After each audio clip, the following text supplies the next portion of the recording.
Hi, my name is Robert Jenkins. I am the creator of Hell to Pay, and in this commentary, I'm going to be talking to you about the story and development of this project. So this project is the result of my time after I had graduated from film school, and I had returned back to Utah, and I wanted to bulk up my portfolio, basically, and it occurred to me that because the community in Utah does such a good job of preserving the Wild West history, that it would lend itself really well to making a project like this. And there are so many cool locations in that state that I knew I could go film at and capture some really cool stuff. Because with Westerns, part of the Western genre is that the West itself is a character to some degree.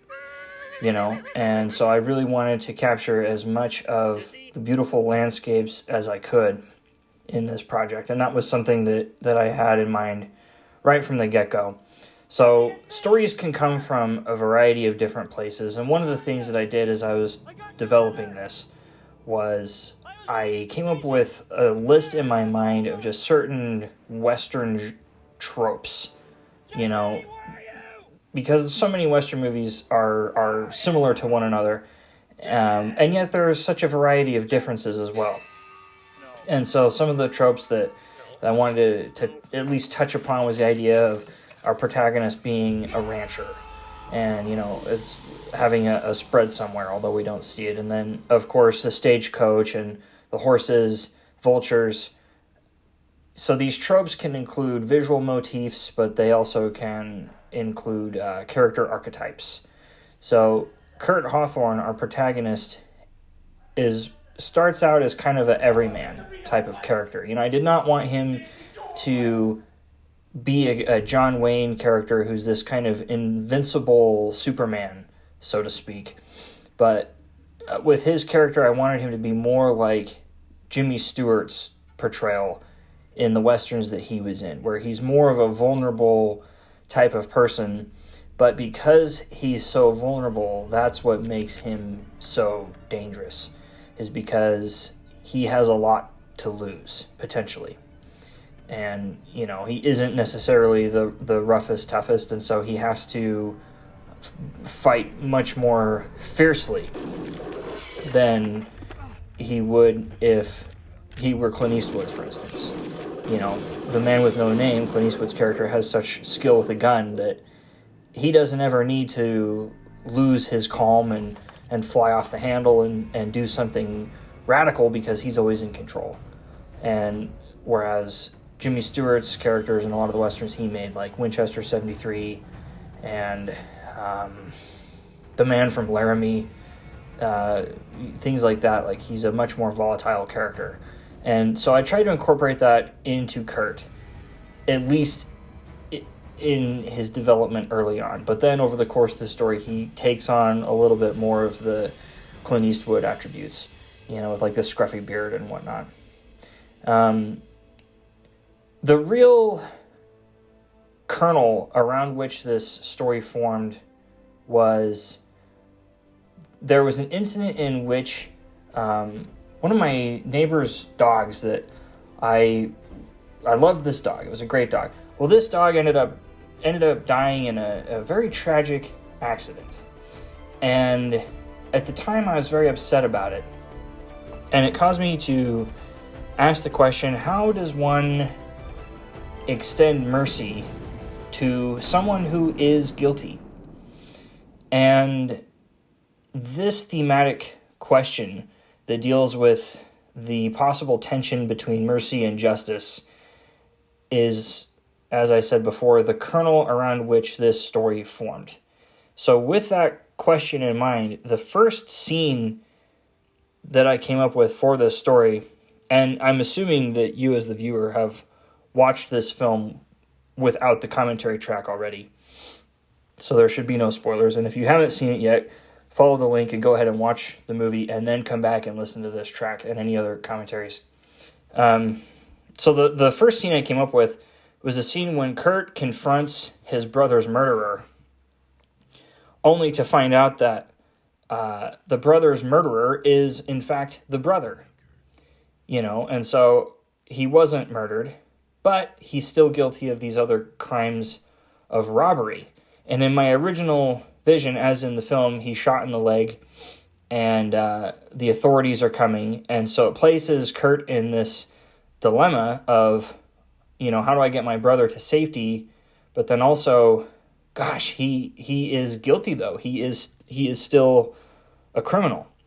And I love movies that place characters into dilemmas. Dances with Wolves is a really good example of another movie, another Western that does that, where the scenes are written in such a way that they're not approached from an obvious angle, and there's layers of complication going on. There's levels of conflict that are all valid, that all need to be addressed. So with this scene in mind, where Curt discovers that his brother's murderer is actually his brother, and now he goes from having to avenge his brother to having to protect him, while at the same time figuring out, how not to be implicated in his brother's crimes. That was the first thing I came up with. So then I had to work backwards and think, okay, so now that I know that's where I ultimately want to get to with the story, where should I start? And then, so basically I had the climax, and then I worked backwards to create the inciting incident. Okay.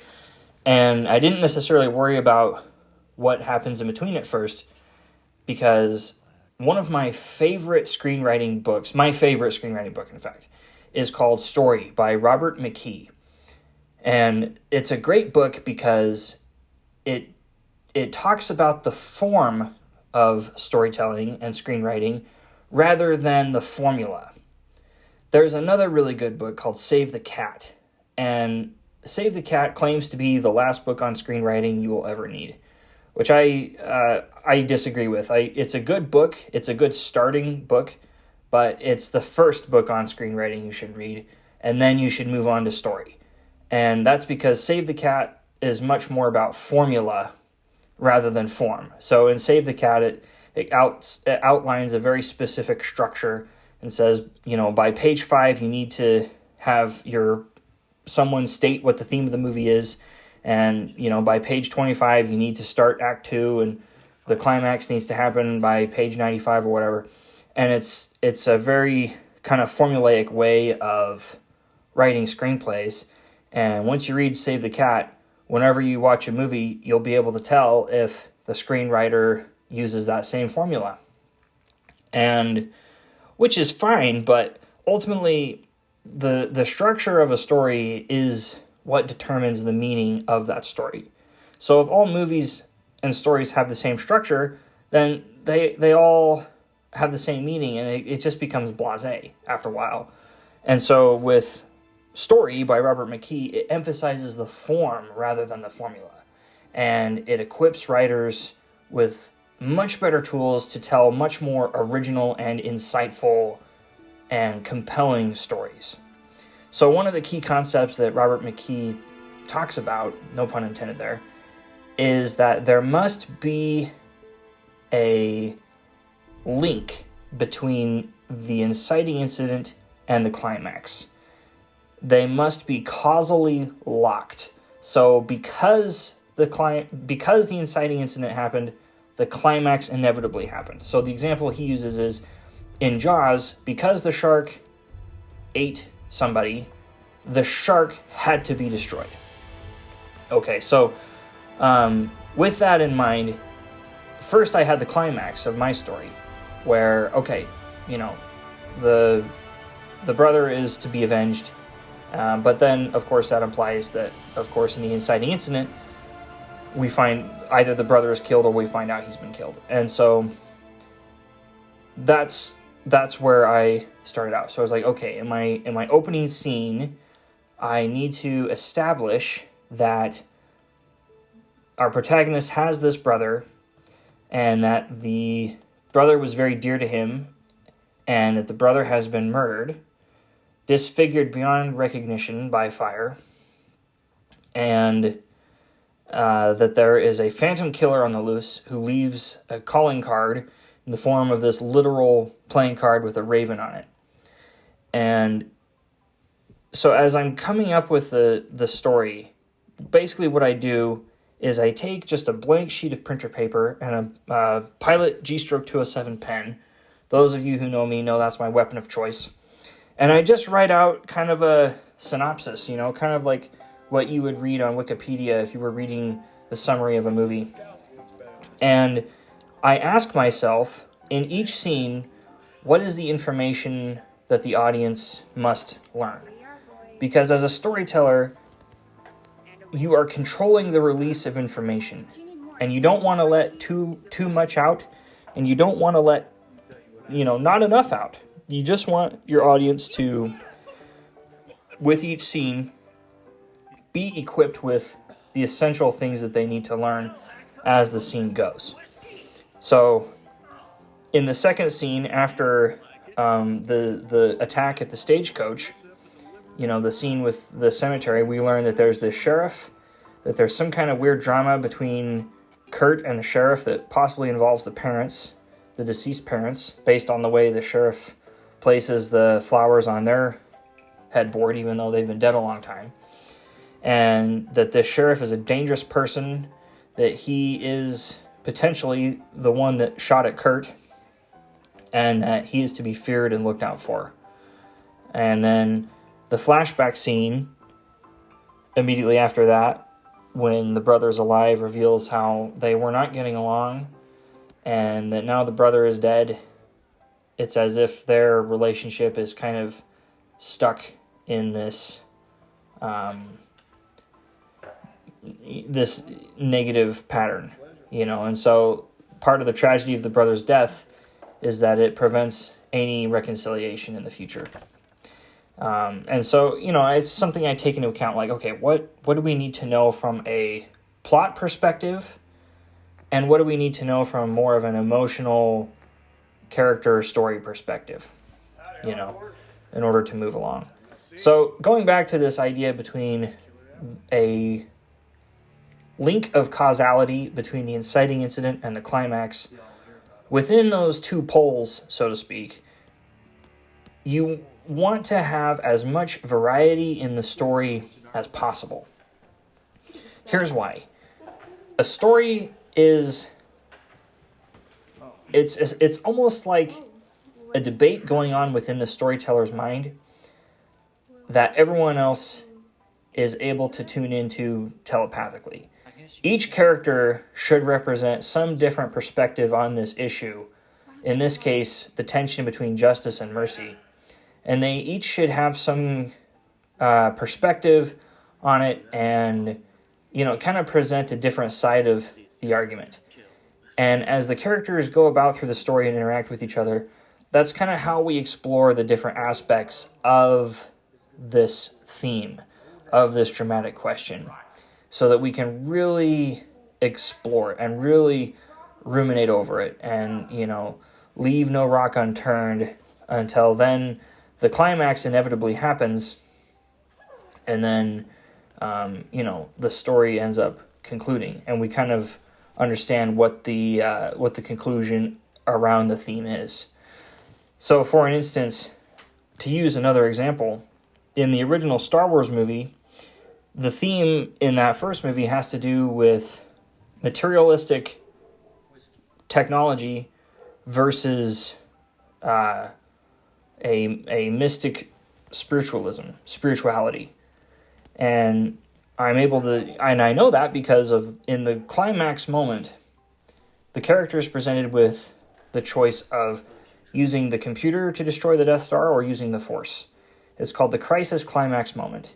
And Luke ends up choosing to use the Force, the mysticism, the spirituality. And that, of course, is what saves the day. And so you can tell that the controlling idea of the original Star Wars movie is that the good guys prevail because they are in closer touch with spirituality. Whereas the villains, even though they have technological superiority, they do not prevail because they are out of touch with their spirituality. So, and And the same principle applies to any movie. You know, if you want to know what's the theme? You know, again, going back to Robert McKee, the example he gives is in Dirty Harry, another Clint Eastwood movie. The controlling idea there is that justice prevails because the hero is more violent than the villains, you know, and that's obviously not the theme in every movie, but just in that particular one. So what do you guys think is the theme or controlling idea of Hell to Pay? What does it really say about justice and mercy? And you can leave your answer in the comments below, and I'll give you a hint. It has to do with what happens in the crisis climax moment. So rewatch that part, analyze it, and tell me what you think. Anyway, so this whole scene here with the saloon, this was part of that idea of, like, how can I introduce as much variety in between that unity between the inciting incident and the climax? And it goes back to just classic Western tropes. You know, the saloon is such a fixture of so many Western movies that it would have been kind of a shame to do a Western and not have a saloon, you know. And so that's kind of where the idea came out of. And also I wanted to show our protagonist having to deal with people and doing some detective work, basically, you know, and show him trying to find the killer and show the frustration that he experiences of having to confront these random people that he has a hunch maybe they're the killer, but of course they aren't, you know. And just also to kind of see how he's treated by the other characters, you know, and to demonstrate that he's very much a pariah in this frontier town in Utah where he lives.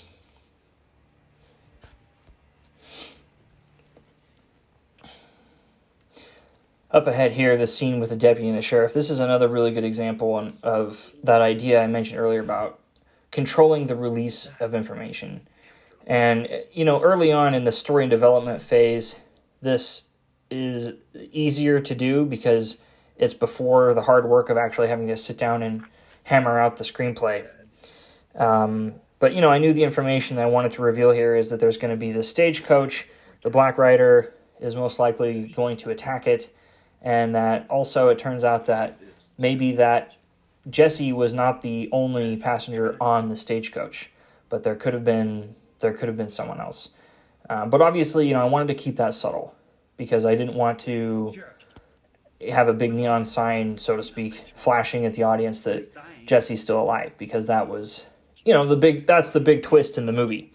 And short films, more so than features, I would argue, they thrive more on twists than features do. They just because they're short, they're more like jokes, I guess, you know. And so the idea of a surprise twist just kind of works well in a short. Although this is pretty long for a short. Most shorts are, you know, under 5 minutes or so. So this one's pretty long, but it ended up just being the length that it had to be in order to tell the particular story that I wanted to tell. Another thing that I had in mind as I was developing the story here was that I knew I wanted to include subtext in all of the scenes. So, and this is something that I will definitely touch on when I get to the screenwriting commentary, but essentially subtext is what the characters are thinking and feeling, as opposed to what they are just openly saying. Okay? And a lot of my favorite movies are just really rich with subtext. You know, when you watch the movie and you're just leaning in and you're just captivated because you can just tell, like, ooh, I know exactly what they're thinking. Or like, oh, I can just see what they're feeling right now. You know, and it's not what they're saying, it's what they're not saying. And, you know, movies like that movies that nail that for me just are really exciting, and they have so much rewatch value. A good example of that would be like Master and Commander with Russell Crowe, and then also Gladiator with Russell Crowe. In my opinion, those two films have such great subtext, and those two movies were also inspirations for this. So, you know, obviously this is a Western, but at the same time, I wanted to do my own kind of just period epic. I love period epics, and whether it's Ben-Hur or, Gladiator or Master and Commander or Dances with Wolves, there's just so many great historical period epics out there that I watched in preparation for making this film. As I was storyboarding it, I would listen to the director's commentary for Gladiator over and over again. And that influenced a lot of just my approach to this story. Like, how can I write this in such a way that I can show things rather than tell them? Like right here, we see the boot step into frame, and we understand that he's been spied on by someone smoking a cigar. And also, how can I balance between substance and spectacle? And I think Gladiator and Master and Commander are both really great examples of that. They both have, a lot of flash and visual flair and spectacle, but there's also a lot of substance. They tell really good stories, and they don't get lost in the special effects. And I wanted to do both. And in my case, the challenge was not whether or not I would get lost in the special effects, because, obviously this was a very low budget production. The challenge was to make sure that I had enough spectacle, and we really went out of our way, myself and my cinematographer and just my whole crew that I had. We really tried hard to get out of our way to capture as much spectacle as we could, and like these scenes that take place in the winter, I wanted there to be as much visual variety as possible, so that each act in the film was drastically different, and that was something else that I knew right from the get-go, was that I wanted Curt to be clean-shaven in the beginning and then to be bearded in the second half of the film, to visually represent his grief, and then also the time that has elapsed, to show how long he has been on this vengeance quest. And here is the scene that started it all. Right here was the first scene that I came up with when I was coming up with a story for this. But yeah, the story and development phase is really fun, because that's when it's when you are just free to imagine, and it's before the hard work of sitting down at your computer and actually typing the script comes into play. And if you do the story and development phase right, then writing the screenplay will be a piece of cake, because it'll all be in your head already, and it should fly through you. There should at no point be this horrible, painful struggle where you're getting words on the page by bleeding out of your forehead, and the blood is dripping on the page and forming itself into letters. And it should not have to feel like you are writing an essay for AP high school class. It should be fun the whole way through. The process should always be fun, and you should always be surprising yourself as the creator. As you're coming up with it, you should always be thinking, "Ooh, this is good. Yeah, this is the project that, this is the movie that I myself would want to see." And that was something that I had in mind throughout the entire development of this, was what would be a short film that I myself would love to see. And it was this one. And I'm proud to say that what my team and I ultimately created, the end result is the movie that I intended to make from the get-go. And it's very rewarding to be able to say that. Because when you're making a film, even a short film like this, there's so many moving parts. There's so much to it that most people, including myself when I started, did not realize and appreciate. And, it's just very rewarding that it all came together and got finished, and that it is in such close alignment with what my original vision for it is. And there's no reason why any filmmakers out there listening to this, there's no reason why you cannot also experience that same satisfaction. And but yeah, the planning and development phase is great because it's when you can just let loose and have fun, and just kind of give yourself free rein to put whatever you want on the page, and then you can worry about how are you actually going to execute it later. But there are some key things to keep in mind, like just the overall structure and like what are the key moments, because movies are ultimately made up of moments, really, And I think as moviegoers, we all have our favorite movies, but then within our favorite movies, we also have our favorite moments, and oftentimes when we think back on what our favorite movie is, oftentimes we think of those specific moments, and so in the story and development phase, that's hopefully when you come up with what those are, and really figure out, okay, what is this all about? Who are the characters? What's the conflict? The overall big picture conflict, but then also the conflict between the characters. And the more kind of research that you do in the story and development phase, the easier your actual screenwriting phase will be. Going back to Robert McKee and his book Story, he says that one of the cures for writer's block is research. And so that can mean, going to the library, of course, or the internet, obviously, but also just asking yourself questions and really understanding who your characters are and what their motivations are and what their needs are. And, the story and development phase is really when you should hammer all that out. And, of course, you will make discoveries throughout the entire process.